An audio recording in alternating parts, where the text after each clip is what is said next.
Hello, I'm Earl Weinberg, and this is Book Circle Presents The Cavalry Cycle. This time we are reading Darcy and Donovan, Teamwork. Fletcher had given the talk that morning.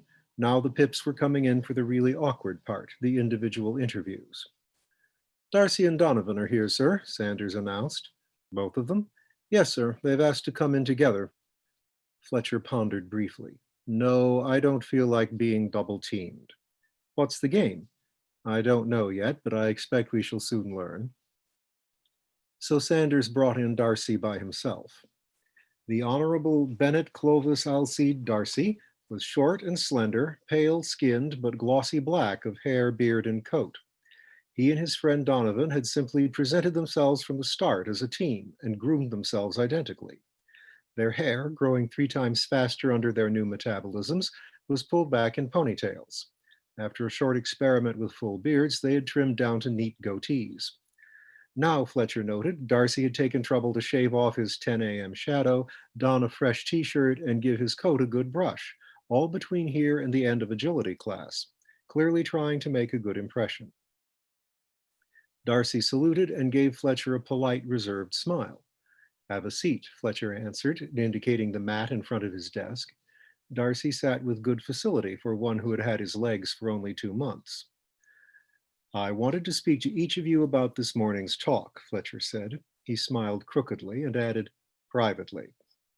Darcy smiled back, still polite and reserved, and said, I see, sir, but it makes no bones, sir. Bill, Donovan, and I have already started talking it over together. His Chenelaise had an Irish edge. Fletcher nodded. You grew up together? They were the same age and came from the same town, a place on the western Irish coast with a small Grand Northern enclave. He'd heard them wondering to each other about Brendan's reach. Yes, sir, his father is my father's steward. We were always in and out of each other's houses. And how did you come to decide to join the cavalry? We rather talked each other into it, sir. Fletcher nodded again and waited. More details, lad. Well, we were considering our careers and thought it would be good to find one we could go into together. Again, Fletcher nodded, but replied, that doesn't narrow it down to the dedicated cavalry, though, which has a cost. He gestured, indicating both his body and Darcy's. He watched as Darcy tried to decide something. He'd been Darcy's teacher for 2 months now, and he was pleased to see he had apparently earned some trust, because Darcy decided on candor over discretion. The father is Squire Baron of our enclave. I'm his second son. Our family fortunes took a dive in the Spanish venture. This was an attempt a decade back by a group of Grand Norman houses to buy up some sundered vineyards and other real estate in Spain. It had gone badly. So the family can't afford to support idlers or careers that don't bring in any money, like musician or academic. So I was looking around. Not business, not my talent or taste, and the Spanish venture would do my reputation no good. I've shown no spark of majory, not the church. That would get me out of the way, but it wouldn't bring in any money. And besides, I've no calling. So it was the military. And of course, I was talking about all this to Donovan, and we wound up deciding together. Still no explanation of why the dedicated cavalry rather than any other branch. Fletcher let it drop for the moment. Do you have family in the DC? Fletcher remembered other Darcys that had passed through his tutelage, or that of Captain Elaine over in St. Eloi. Yes, sir. My great-grandfather and grandfather were in it, and an uncle and a couple of cousins. I guess that made it seem more natural to choose to go up on hooves. More natural than sticking around home, perhaps. It was, after all, a family in which at least 3 generations of men had been willing to marry, breed, and then leave, ceasing to be entirely human. Fletcher didn't know it was because of a rocky home life rather than, say, some dire necessity, but he thought he remembered the uncle, and rocky would fit.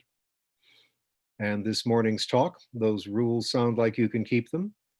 Darcy half smiled and half shrugged. Sounded very reasonable to me, sir. Flirting and such with no other end in view sounds relaxing.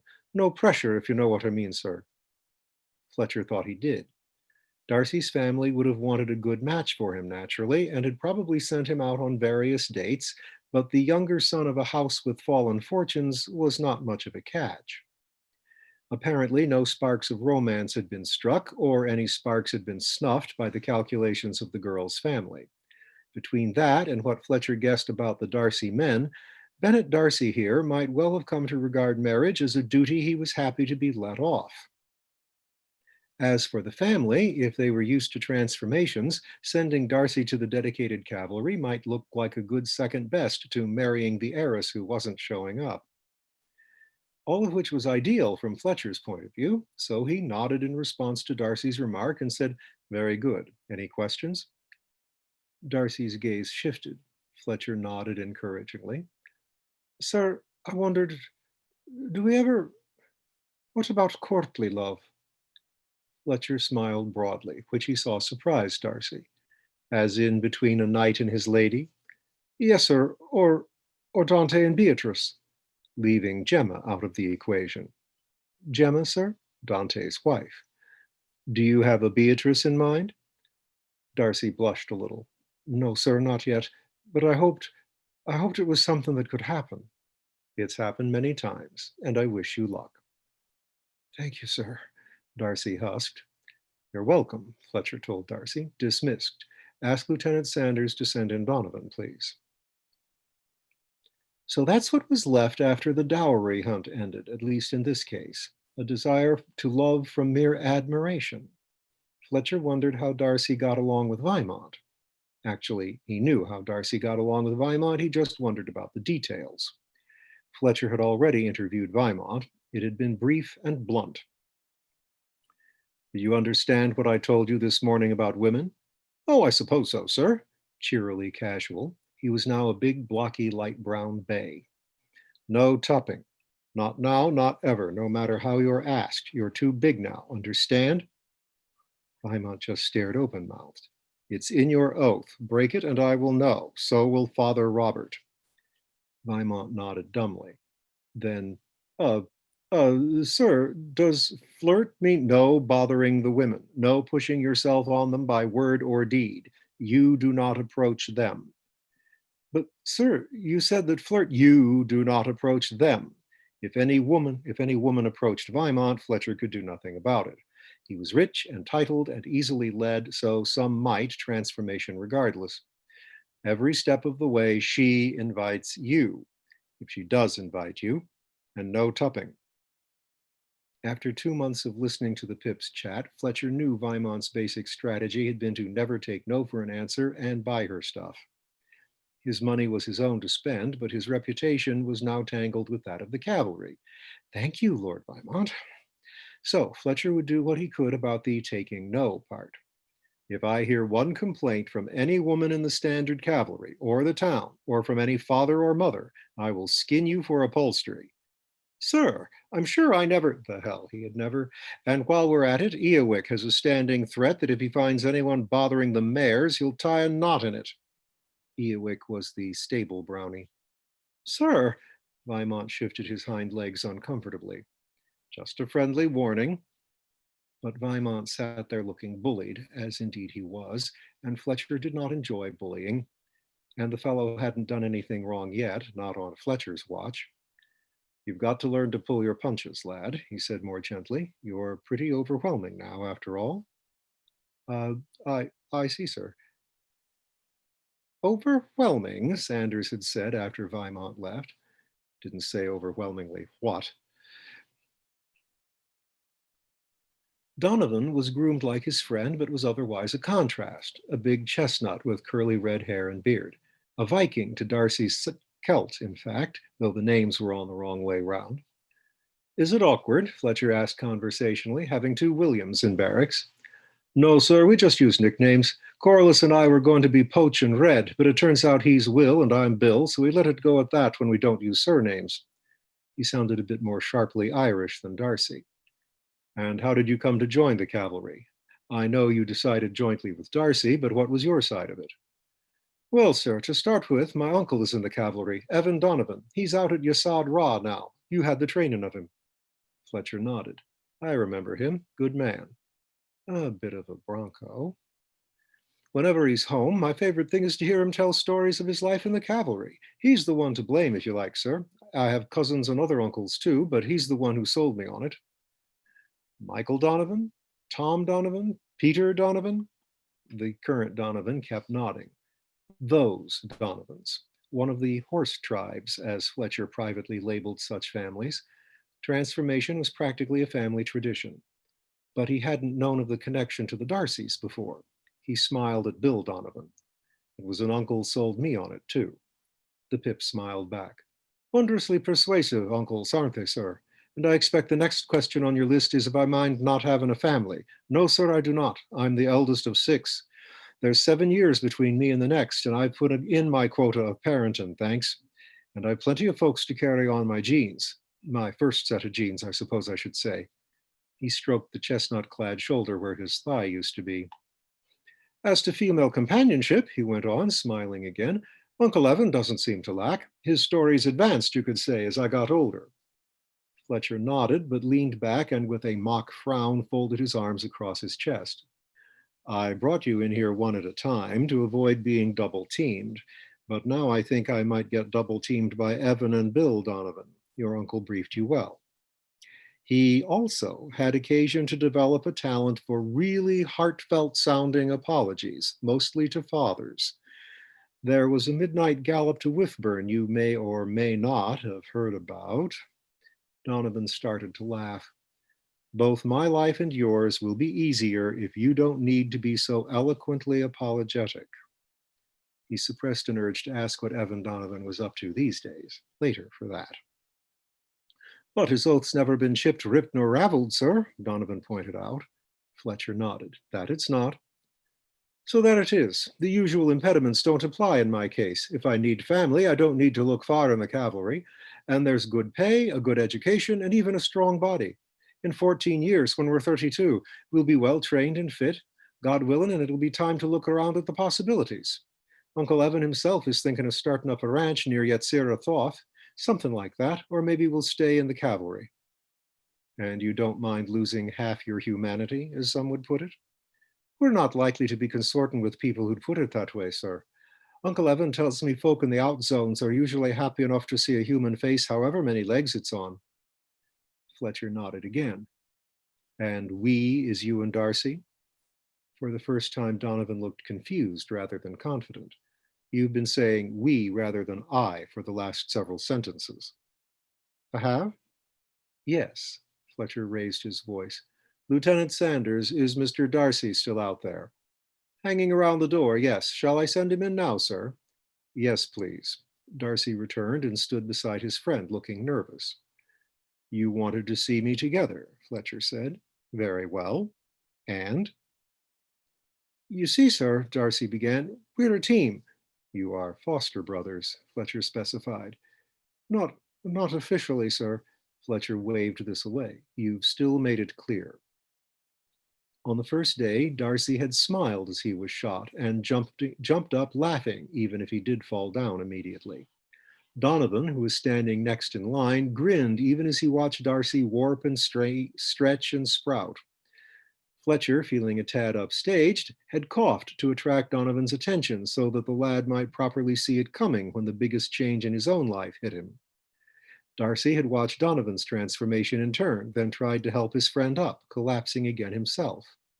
Then, first night in barracks, Darcy had swapped stalls with Littlejohn so he and Donovan could be neighbors, and so on. Yes, sir, Darcy admitted, and we wanted your advice on how to stay together.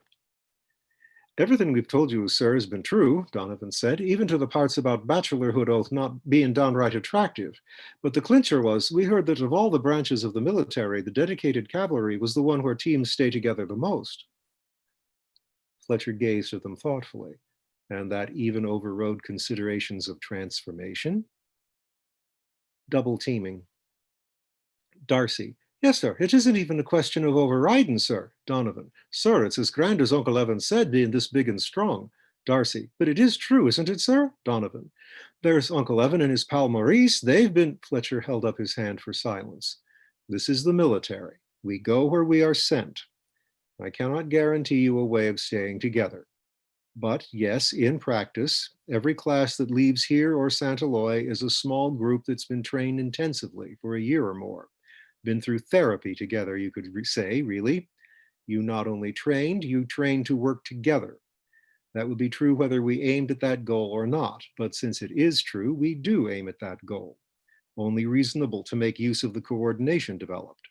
So yes, we have a policy of keeping graduating classes together when feasible. And since we're an elite force, they tend to listen to requests about assignments. Tend. No promises. We go where we're sent. We answer the need. But yes, the best chance out of all the forces. He silently wished them that chance. They might not want children, and Bronco Donovan might have told them more than necessary about getting female company within the limits of their oaths, but there was another side to family life that they had forsworn: companionship. They could hardly be blamed for holding tightly onto the companionship they already had. However, now think about what I just told you. I know you're best friends and foster brothers, but that's not the only teamwork going on here. Corliss, Littlejohn, Vimont, they're your classmates, likely enough someday your battle brothers. Corliss, with his shady past and a goblin half-enemy. Littlejohn, centered on his marriage and his philosophy. Vimont, a thick-headed cad. The team I require you to belong to is your class. It would be foolish and pointless to command the lot of you to like each other, but teamwork and esprit de corps there will be. It shouldn't be that hard. The five of you are going to end up knowing each other damned well, no matter what I do or don't. And when you think about it, being transformed together, learning your new bodies together, is a strong bond, like it or not. To do you justice, the two of you may live in each other's saddlebags, but I haven't seen you excluding the others. Double teaming. Darcy. No, sir, we understand that. We count Corliss and Littlejohn as friends already. Donovan. Corliss is a fine fellow, sir, no problem. Darcy. We know better than to wrap ourselves up in a cocoon, sir. Donovan. And Littlejohn's very interesting and a straight shooter. Fletcher held up his hand again. They ceased. But Vimont? Darcy looked sour. Donovan gave a sigh with more than a touch of growl. So, I hear there was a fight between the two of you and Vimont in barracks a couple of nights ago. He had tried to get details out of the uninvolved parties, but Corliss showed a gentlemanly, or perhaps poacherly, disinclination to snitch to authority, and Littlejohn, though clinically even-handed, was so abstract it involved questions of etiquette, sir. Toward women, Misters Donovan and Darcy favored stricter standards. Fletcher had learned little. 2-on-1 hardly seems fair. That was just the loud talking, sir, said Donovan, and I don't think it was very lopsided. At that level, stupidity is a marvelous defense. Very true. When he offered to kick us into submission, said Darcy, I was the one took him up on it, sir. Gentry on gentry. Excellent. Much better than cross-class conflict. And the Irish team probably knew that. And Bill, Donovan, was the one who talked us down. Corliss and Littlejohn helped, sir, Donovan said. Littlejohn said we'd settle nothing by violence, and Corliss said we were all still so unsteady on our legs, neither of us would be able to get a good kick in. And what did you say? I said that in the morning we'd all still be here and stuck with each other, so we'd best shut up now and lights out. Fletcher smiled. How old are you really, Donovan? Well, sir, whatever the calendar number, I've put in overtime keeping peace with my little sibs, with coaching from Mum and Da. And may I say, Ben, he turned to Darcy, I don't need a friend 2 months older than me acting like a kid brother. He called you. I'll get my own kicks in when the time comes. He turned a bright smile on Fletcher. I understand there's a kind of mixed martial arts for the likes of us, right, sir? Yes, but by the time we start that course, I hope to have life in the barracks settled down. Men, I need your help. Next month, you start getting free time when you can leave the base and visit the town. What will you be doing? They were silent a moment, evaluating this change of topic. Donovan said, It'll feel funny walking about in public like this. He and Darcy cast glances at each other. Yes, it'll be part of your education, but the people of Upham are well used to us. Where will you go? Darcy ummed. Walk around, visit the shops, admire the church. That's always polite. Are we allowed in, sir? Certainly. There was a clear space behind the pews for horse-sized parishioners, and though the dedicated cavalry was less than a century old, there was already horseshoe wear in the stone floor before the St. Martin Chapel. Go to the pub? Mm-hmm. And what will Weimont do? Go to the pub, they chorused. He said, Donovan answered. And visit Zelda, said Darcy. He said that too. Zelda's his mare, sir. Yes, I know. For old time's sake, he said, Darcy added. Weimont had been transformed a week before he realized that he could no longer ride his mare. To do him justice, the delay might have been because he thought of her as a pet first and a mount second. Still, your free time is yours, Fletcher said, but if you would keep an eye on Weimont when you visit the pub, or if you see him about, I would be grateful. If you see him behaving in an insistent manner to any women, interrupt and phone me or Lieutenant Sanders. Both of them would also be out and about town, patrolling. Yes, sir, they said. Should we expect that, sir? Asked Donovan. I don't know, said Fletcher. He sighed, shifted restlessly, and stood up behind his desk. Donovan stood too, and Darcy came to attention. Let's walk. He led them outside. The day was fine, and they were soon sauntering around the track. It all comes down to reputation, Fletcher told them. Upham has seen half of all the dedicated cavalry there's ever been. It's certainly seen worse than Weimont. The DC's reputation in town is good, but we have to work to keep it good. Otherwise, it's ugly for all and less liberty for us. Individual classes have reputations too. Every year, Upham waits to see what the new pips are like. You didn't ask for Weimont, but there he is in your class. Even if Weimont demotes himself from stallion to jackass, that's a slur on a fine animal, by the way, you, the other four, will have better reputations if Upham sees you trying to keep him in line. Understand me? Yes, sir, said Darcy seriously. He didn't look happy, but Fletcher could see he was well used to this sort of responsibility. Donovan said yes, sir, too, but was smiling and had a speculative look in his eye. You know, sir, I actually feel sorry for him the day he realized his ride-in days were over. We could offer him a distraction, it occurs to me. Show him how to take Zelda on lead, practice packing with her in Upham Wood. Fletcher raised his eyebrows, pleasantly surprised. Only if you want. I don't want to keep you from seeing the town. Donovan waved this away. We'll be here for months, won't we, sir? Not much town to see and plenty of time to see it.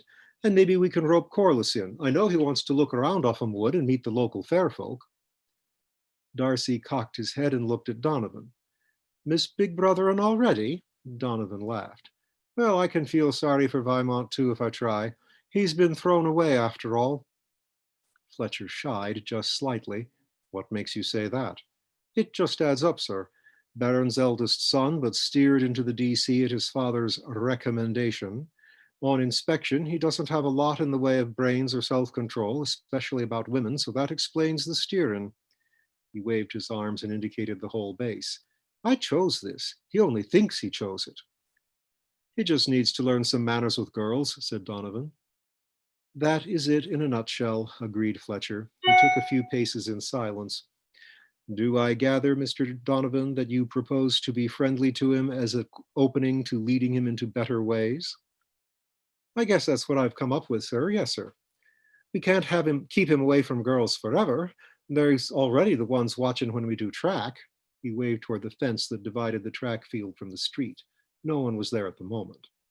But if Darcy and I are at his elbow and he counts us as chums, we can steer him for the sake of the cavalry's reputation. This last with a deprecating grin. That is ideal from my point of view, Fletcher acknowledged, and a very Christian thing to do. Thank you, and good luck to you, lads. They walked in silence for a few seconds. So, Fletcher went on, how does this new friendly approach affect the duel? There was another short silence. Then, ah, said Darcy, so you know about that, sir.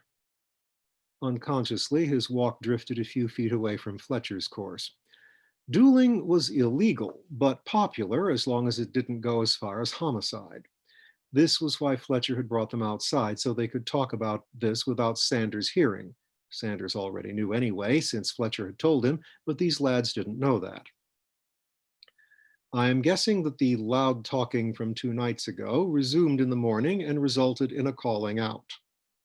Yes, sir, Darcy admitted. How did you know? No one ratted you out, be clear on that.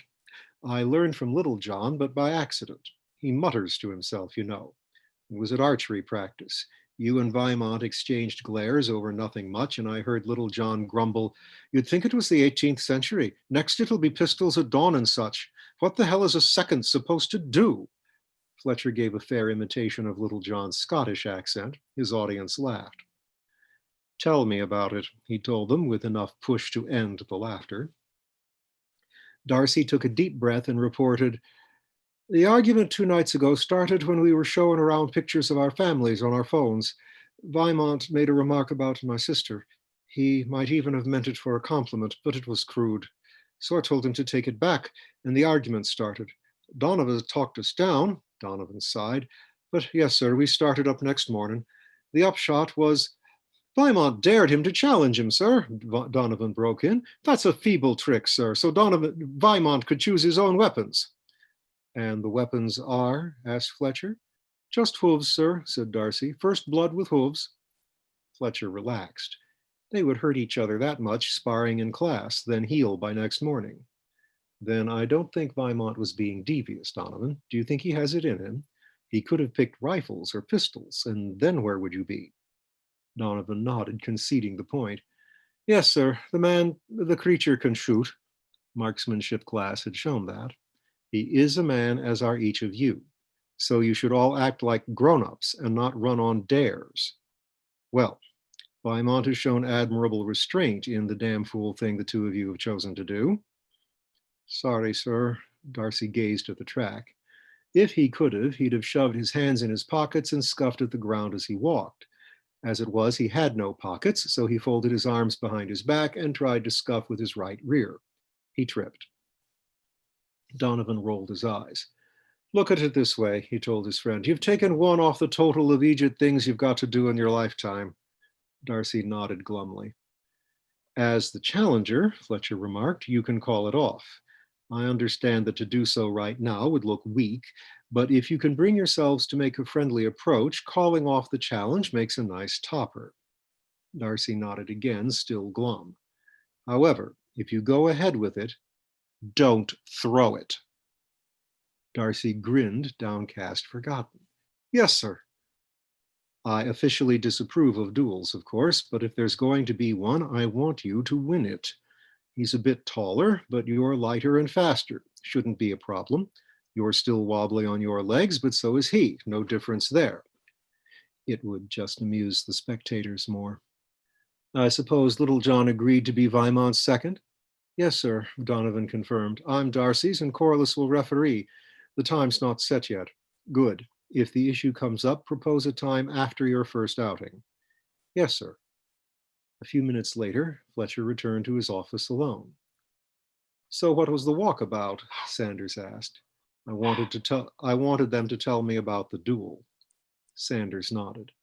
"And the casus belli?" "Crude remarks about Darcy's sister. Weimont called for first blood with hooves." Sanders snorted. "If they did that much in an informal scrap, I'd let it go with a sarcastic remark."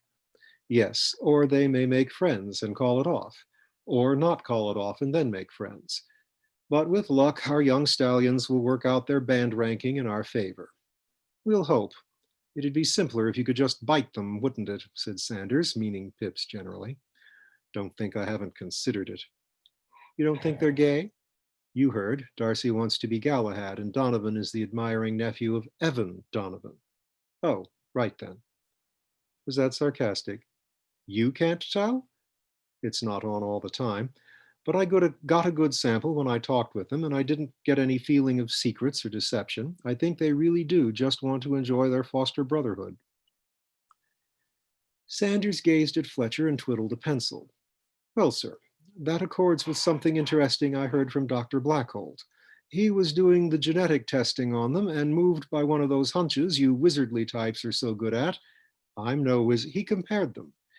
There's nothing striking about their human tissue, but the equine, despite the differences in build and color, they're very similar.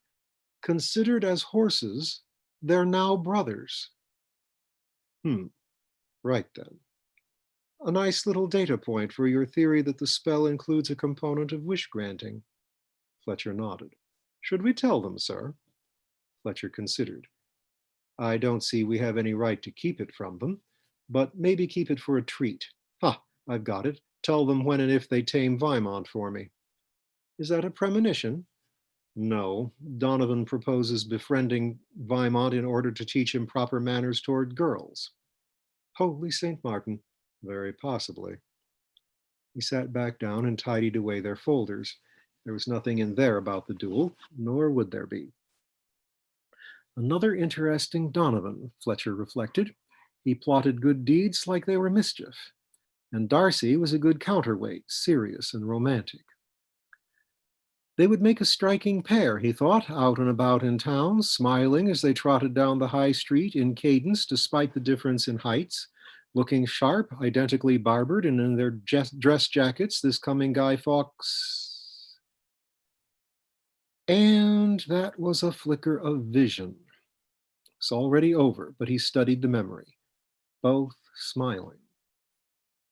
The petty Normans, the ones in the world's history books, had made themselves obnoxious enough in Ireland that many had taken the opportunity to jump the sundering into Grand Normandy when given the chance. A lot of their Irish retrainers had come along, and others drifted in later. The team of Darcy and Donovan was a far-off fruit of those events. Far off. Plenty of time for even the most Norman among them to pick up the Celtic Donnerbrookery that regards mischief as a sport. A team sport. Those smiles.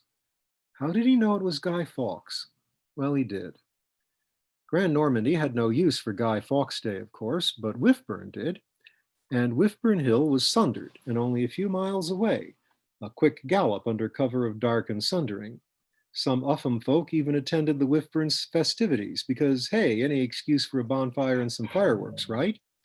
And it was a good occasion for making only joking jabs about their gentry to the Whifburn folk.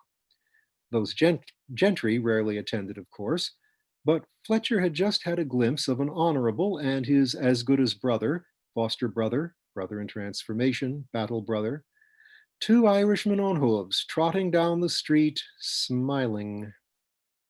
All very stereotyped, the kind of thing the Mond Minor progressives had preached against for generations.